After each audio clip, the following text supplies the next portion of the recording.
Bismillahirrahmanirrahim. Assalamualaikum warahmatullahi wabarakatuh. Bismillah. Wassalatu wassalamu ala rasulillah wa ala alihi wa ashabihi wa man walah. Amma ba'd, kita lanjutkan kembali mempelajari kitab Usul Sunnah karya Imam Ahmad bin Hanbal rahimahullahu ta'ala, yang dijelaskan oleh Fadilatul Syekh Al-Allamah Rabi' bin Hadi Al-Madkhali hafizahullahu ta'ala. Qal Imam Ahmad bin Hanbal rahimahullahu ta'ala berkata, wala tudrabu lahal amthal, dan tidak dibuat permisalan-permisalan untuk sunnah. Perkataan Imam Ahmad bin Hanbal rahimahullahu ta'ala ini memperkuat pernyataan beliau rahimahullah, walaysa fi sunnati qiyas, tidak ada qiyas pada sunnah. Maka sebagai contoh, ketika kita mendapati hadis-hadis mutawatir yang di dalamnya disebutkan bahwa orang mukmin diberi kenikmatan di dalam kuburnya, dan bahwasannya orang munafik atau orang kafir diazab di dalam kuburan, maka jika ada orang yang berkata, bagaimana itu terjadi? Kita melihat kuburan semuanya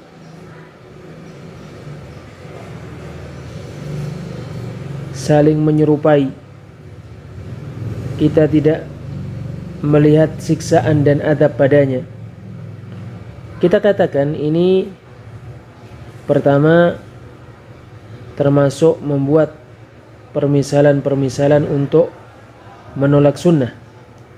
Kedua, hadis yang disebutkan padanya orang mukmin diberi kenikmatan di dalam kuburnya dan orang munafik atau orang kafir diadab di dalam kuburannya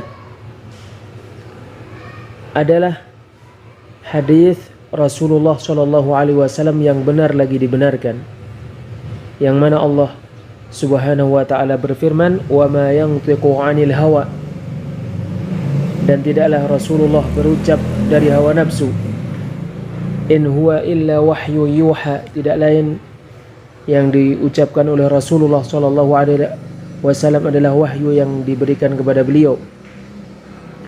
Perkara yang ketiga,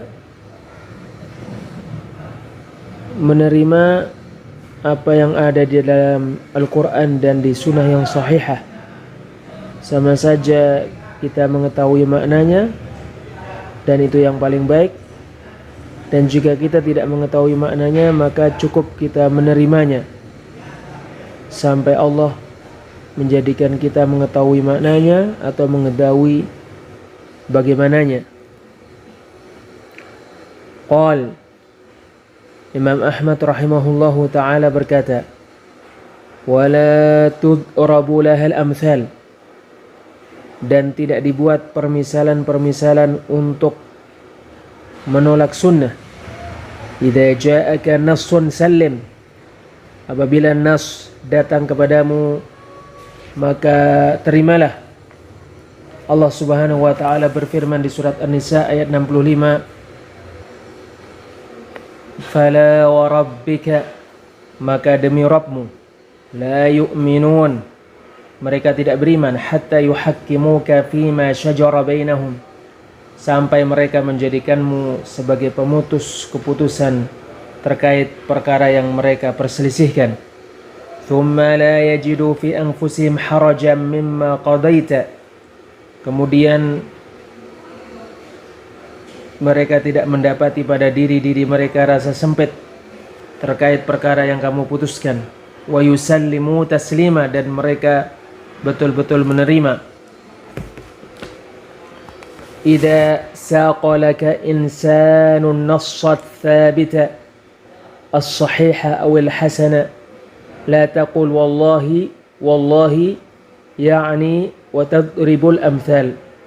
Apabila ada seseorang yang menyampaikan kepadamu nas yang tetap adanya, yang sahih atau yang hasan, jangan kamu mengatakan demi Allah, yaitu kamu membuat permisalan-permisalan. Hadza qalahu Abu Hurairah fi muqaddimati Ibnu Majah. Inilah yang dikatakan oleh Abu Hurairah radhiyallahu anhu di pendahuluan Sunan Ibnu Majah. Ya'ni qal, yaitu Abu Hurairah berkata, ala man akala ma massathu an-narul wudu', orang yang memakan makanan yang disentuh oleh api maka dia harus berwudu. Rawa hadzal haditsa fil amri bil wudu'i mimma massathu an-nar. Abu Hurairah radhiyallahu anhu meriwayatkan hadis ini terkait perintah untuk berwudu karena memakan makanan yang terkena api. Faqala lahu ahadus sahabah, lalu salah satu sahabat berkata kepada Abu Hurairah, ara'aital hamima ya'ni al-ma' as-sakhina atawadda'u min. Apa menurut pendapatmu tentang al-hamim, yaitu air hangat, apakah aku berwudu karenanya?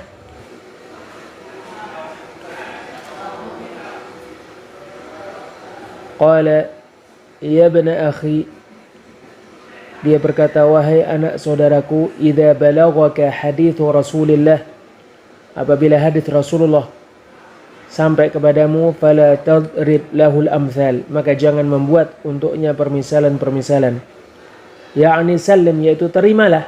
Hadhihi qa'idatun barakallahu fikum, ini adalah kaidah, mudah-mudahan Allah memberkahi kalian. Qala Imam Ahmad rahimahullahu ta'ala berkata, wala tudraku bil uquli walal ahwa, dan sunnah tidak diketahui dengan akal-akal dan tidak diketahui dengan hawa-hawa nafsu. Ya'ni la tudraku bil uquli walal ahwa, tudraku bin naqli, turidu sunnah, turidul huda, ta'allam, udurus. Yaitu sunnah tidak diketahui dengan akal-akal dan tidak diketahui dengan hawa-hawa nafsu. Sunnah diketahui dengan penukilan. Kamu menginginkan sunnah, kamu menginginkan petunjuk, belajarlah, pelajarilah sunnah. Wa idza ja'atis sunnatu tafaqqah fiha, apabila sunnah datang, pahamilah ia. Istakhdim aqlaka fi fiqhiha, pakailah akalmu untuk memahaminya. May yuridillahu bihi khairan yufaqihu fid din, barang siapa yang Allah kehendaki kebaikan untuknya, maka Allah menjadikannya memahami agama. Hadis diriwayatkan Bukhari dan Muslim. Amma biduni nususin wa biduni sunnatin wa turidu an taqula fi dinillah, fahada minal qawli ala Allah bighairi ilm.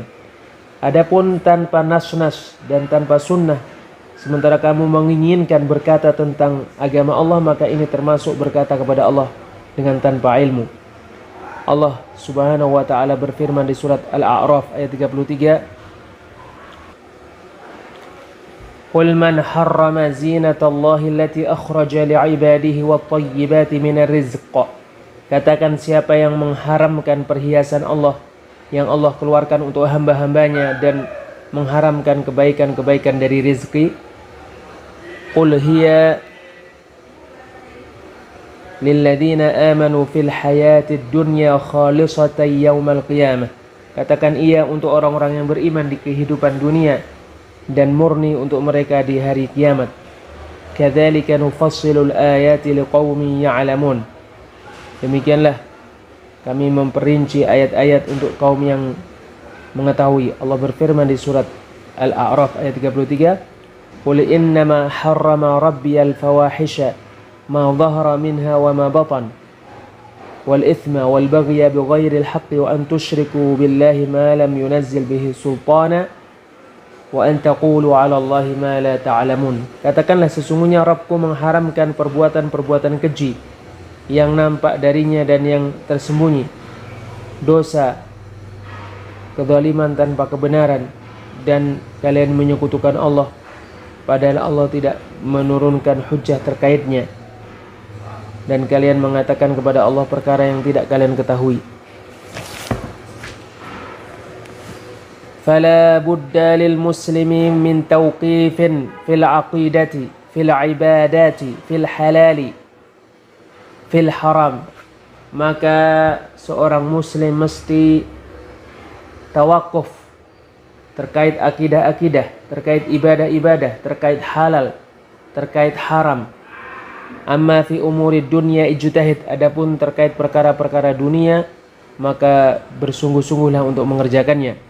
Antum a'lamu bi amri dunyakum, Rasulullah sallallahu alaihi wasallam bersabda, kalian lebih mengetahui perkara dunia kalian. Al aslu fil qawli fid din at-tahrimu illa ma adina fihi syari'. Asal di dalam berkata terkait agama diharamkan kecuali perkara yang diizinkan oleh syariat. Fa idza dakhalta bi'aqlika fi dinillahi ittaba'ta hawaka wa qulta 'ala Allah bighairi 'ilm. Apabila kamu memasuki agama Allah dengan akalmu, maka kamu mengikuti hawa nafsumu dan kamu berkata kepada Allah dengan tanpa ilmu. Wa hadha min akbari dzunub, ini termasuk dosa yang paling besar. Fi ba'dil ahyani yasilu ila akbara min asy-syirki kama qala Ibnul Qayyim. Di sebagian waktu ia sampai kepada perkara yang lebih besar daripada kesyirikan sebagaimana dikatakan Ibnul Qayyim rahimahullah. Li'annahu syaraha hadhihi al-ayah wa qala inna an-nassa tadarraja fiha min al-adna ila al-a'la. Sebab dia menjelaskan ayat ini dan berkata sesungguhnya nas bertahap padanya dari yang paling rendah ke yang paling tinggi. Fa'a'dhamuha al-qawlu 'ala Allah bighairi 'ilm. Maka yang paling besarnya, yang paling berbahayanya adalah mengatakan kepada Allah dengan tanpa ilmu. A'dhamu minasy-syirk, lebih besar daripada kesyirikan. Li'annahu yadkhulu fihi syirku wa ghairuh, sebab masuk pada berkata kepada Allah dengan tanpa ilmu, kesyirikan dan selainnya. Wa masyirku illa min aqwali ahli al-batil wa ahli ad-dalal. Bukankah kesyirikan tidak lain karena perkataan-perkataan ahli kebatilan dan ahli kesesatan? فالحذر من التكلم في دين الله بالهوى اغترارا بالعقل والذكاء والفهم. Maka betul-betul waspadalah dari berbicara terkait agama Allah dengan hawa nafsu karena tertipu dengan akal, kecerdasan dan pemahaman. Wa innamal fiqhu fi hadzal nas, sesungguhnya fikih hanya di nas ini. Kama huwa sya'nu fi sahabati wat tabi'in, sebagaimana ia adalah keadaan terkait para sahabat dan para tabi'in. Wa kama qala huna, dan sebagaimana dikatakan Imam Ahmad rahimahullahu taala di usul sunnah ini, innama huwa littiba'u wa tarkul hawa, sesungguhnya yang dilakukan hanyalah mengikuti dan meninggalkan hawa nafsu, yaitu yakni la taslital aqli ala dinillahi wa la taslital hawa, yaitu akal tidak menguasai agama Allah dan hawa nafsu tidak menguasai agama Allah. Wa innama huwa littiba'u wa tarkul hawa, sesungguhnya agama Allah adalah mengikuti Allah dan meninggalkan hawa-hawa nafsu. Wa tajarrad ilallahi rabbil alamin, dan kalian memurnikan diri kalian hanya untuk Allah Rabb semesta alam. Wallahu a'lam bissawab. Insyaallah kita lanjutkan pada pertemuan yang lainnya. Subhanakallahumma wa bihamdik asyhadu an la ilaha illa anta astaghfiruka wa atubu ilaik. Wassalamualaikum warahmatullahi wabarakatuh.